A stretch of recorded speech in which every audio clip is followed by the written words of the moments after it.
सतगुरु के उपदेश का अब लाया एक विचार, और जय सतगुरु ना मिलते तो जाते नरक द्वार। नरक द्वार में दूत सब फिर करते खेचा ताने। अब आप न पकड़ के कोई कुआं में गिरना चाहे, क्या खुश होके गिर जाओगे? पूरे हाथ पैर मारोगे, चिल्लाओगे, बैक मारोगे जितनी आपकी पैर बसाओगे। तो वहां तो नरक भी कुआं भी हाहाकार माच रही, उनके पीटे जा रहे हैं, कोई सड़ रहे हैं, कोई कौवे नोच रहे, और उस गड्ढे में आपको फेंकने के लिए ले जाते समूह के समूह को। हजारों की संख्या में यम के दूत भाले ले रखे होते हैं। ये जो शरीर है आपका, ये तो ऊपर का कुर्ता पजामा है, असली शरीर तो अंदर है इसका, जिसको सूक्ष्म शरीर कहते हैं। उसमें प्राणी मरता नहीं, लेकिन दर्द बहुत होता है। तो ये भूत प्रेत उस सूक्ष्म शरीर में घूमते हैं, वो आपको नहीं दिख सकते। और वहां वो शरीर होता है, उसको फिर जब आदेश हो जाता धर्मराज से, धर्मराज के यहाँ से न्यायाधीश से, जाओ इसको नरक में, इसको स्वर्ग में, इसको गधे की योनि में, इसको कुत्ते की योनि में, वो तो फटाफट चले जाते हैं। यम के दूत जब उसको लेकर चलते हैं पूरे टोल को, जैसे डांगर पशुओं को फाटक में रोकते समय वो वापस भाजन गलठ मार मार के अंदर ठोक्या करें, तो वो स्थिति होगी वहां पर उन प्राणियों की जो सत भक्ति नहीं करते या नकली संतों से नाम लेकर भक्ति करें। सतगुरु ना मिला जिनको, यम के दूत उनको आगे को ले जाएंगे और वो वापस भाजेंगे। उसमें कौन करे राजी खुशी, तो उनका सीधे भाले ठोकेंगे, दे लटकीते लागो, और उनको फिर धक्के से ठोक कर उसमें और फाटक बंद कर देंगे। तो यहाँ बताते हैं नरक द्वार में दूत सब फिर करते खेचा ताड़, उनसे कभू ना छूटता। और उसके बाद नरक भोग के फिर कहाँ, फिर 84 लाख योनियों में 4 खानियों के अंदर फिर आता।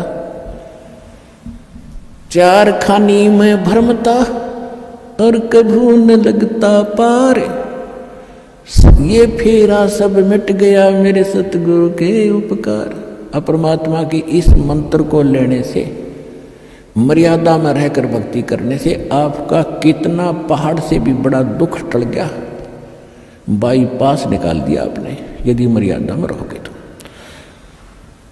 अब क्या कहते हैं परमात्मा के, सतगुरु के सजदे करूं कर्म छुटाए कोटि, और जो सतगुरु की निंदा करे उनके यम तोड़ेंगे होठ। कि ऐसे संत ने जो इतना उपकार किया, इतना निर्मल मार्ग, और ऐसे पहाड़ से भी भारी दुख जीव के बचा रहे हैं। और यहाँ इस जीवन में भी करोड़ पापों से आपको बचाया जा रहा है। बीड़ी मत पीना, शराब ना पीना, मांस मत खाना, भाई किसी की आत्मा ना दुखाना। अब आपको इतनी दया और ज्ञान होगा भगवान का, तो फिर आप इन पापों से बच के सारा दिन भगवान की भक्ति करते हो ना, बैठ के गप्पे मारोगे तो ताश खेलोगे तो राजनीति बतलाओगे तो सिनेमा मार्ग फुड़वाओ बैठे बैठे। अब कितने बाईपास निकाल दिए, कितने कर्म छुटवा दिए आपके बुरे। कहते हैं सतगुरु के सजदा करूं कर्म छुटाए कोट, और ऐसे सतगुरु की जो निंदा करें फिर यम के दूत उनके होठ तोड़ेंगे, यानी ऐसा पीटेंगे कि लागो। होठ तो नाजुक होती है, कोई बालक न धमकावे तो उठा पर ना मारा करे, एक आधा थप्पड़ चट्टू कमरे में मार ले। कहते वो होठ भी फूटेंगे तो इन्होंने सोच लो बेरहमी से पीटा गया वो। तो कहते वहाँ इतनी पिटाई होगी आपकी, ऐसे महापुरुष की जो निंदा भी करते हैं। और फिर क्या बताया है, 7 समुद्र की मसी करूं लेखनी करूं बन राय, धरती का कागज करूं गुरु गुण लिखो न जाए। अब क्या गुण लिखेंगे उस ऐसे महापुरुष के जिसने ऐसे संकट से बचा दिया। एक कुत्ते का जीवन लिखने लग जाओ, जन्म होते वो क्या खाना शुरू करता है, कहाँ रहता है, गर्मी कितनी जोर की धूप पड़ती है, बाहर बिलख रहा होता है, सर्दी पट गिरती है, ऊपर से वर्षा भी होने लग जाती है, और वहीं गींडली सी मार के इकट्ठा हो नुपड़ा उपड़ा नुकर अरे पहले आंटी पाक रहा था मनुष्य बना हुआ, जो भगवान कदे सोची भी कोई ना यह भी बनेगी तेरे साथ। तो ऐसे दुखों से जिसने बचा दिया और फिर खाना क्या खाता है वो सूता उठते ही जाता है किसी, क्योंकि मैं कहा उसने रसोई में भोजन की तो पहले द्वार में नो देखा, कोई देख तो नहीं रहा, फिर सीधा जाएगा रसोई की तरफ जहाँ महक आ रही है इसने। अब रसोई में कौन घुसने दे उसके, को लठ मारेगा, जो हाथ में आ गया वो ठोका पहले तो उसके। जो रसोई में घुसने की कोशिश कर रहा बाहर खड़ा रहा, तुमको टूक मिल भी जा, पर इतनी उसमें संतोष नहीं रहता, भूखा मरा सूता सारी रात तो कुर्राया बैठ के भौक्या भी मतलब। तो ये दुर्गति होगी और वहाँ लगा लठ, फिर वो थोड़ी देर तक चिल्ला होगा, फिर शायद दूसरे घर की तरफ ताकेगा कि शायद यहीं दाव लग गया। अब दूसरे घर में जब जाता है वहाँ उसके भाग को जूत मिले टूक मिले, जब वहाँ भी लठ लग गया था फिर वो खखाट उठा है, बाहर जाता जंगल में। उसको पता है कि वो मार नहीं खाई जाएगी, फिर क्या खाता है वो टट्टी खाता जा करके। ऐसी हालत हमारी होनी थी, और इस नाम से और इस भक्ति से और इस पुंडी छोड़ की दया से आप इन सब से बाईपास निकल गए। तो कहते फिर क्या गुण लिखे इसे महापुरुष का, इसे भगवान का।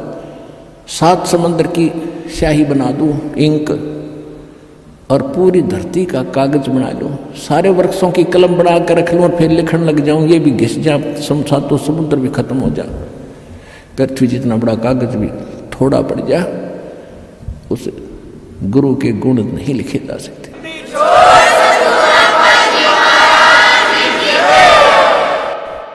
भाई जो गुरु वचन पे डट गे रकट गे फंद 84 के, कट गे फंद 84 के, रकट गे फंद 84 के। भाई जो गुरु वचन पे डट गे रकट गे फंद 84 के, वस्तु मिली ठोर की ठोर मिट गई मन पापी। जानकारी वसंत रामपाल जी महाराज जी से निशुल्क नाम दीक्षा प्राप्त करने के लिए संपर्क करें। हमारे संपर्क सूत्र हैं 8222 880541 8222 880542। आप नीचे स्क्रीन पर दिए गए हमारे अन्य नंबरों पर भी संपर्क कर सकते हैं। विजिट करें हमारी वेबसाइट पर। हमारी वेबसाइट है www.jagatgururampalji.org।